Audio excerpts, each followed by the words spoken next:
Հարցումների հետ կապված հետևյալը կարող եմ ձեզ ասել։ Հաշվի առնելով Հայաստանում տիրող իրավիճակը, դա վախի մթնոլորտն է, որ նաև ի ցույց տրվեց նաև վերջին շրջանում իշխող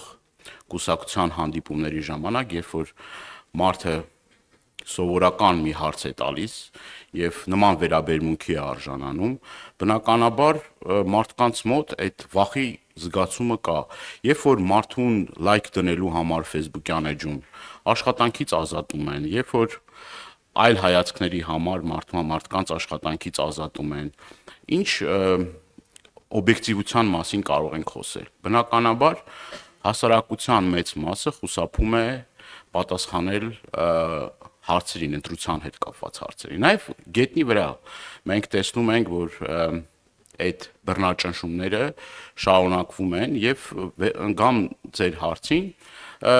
կարծում եմ, որ բավական ժամանակ կա, որ քաղաքական ուժերը այս 3 ամսվա ընթացքում իրենց ծրագրերով ներկայանան, իրենց ասելիքը ներկայացնեն, իրենց պլատֆորմները ներկայացնեն եւ մեր հասարակությունը եւ մեր հանրությունը հնարավորություն ունենա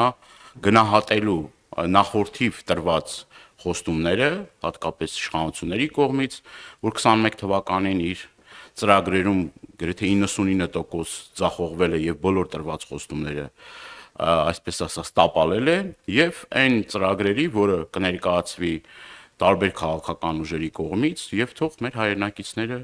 որոշեն ում են ավելի շատ իրենց նախապատվությունը տալիս։ Շնորհակալ եմ։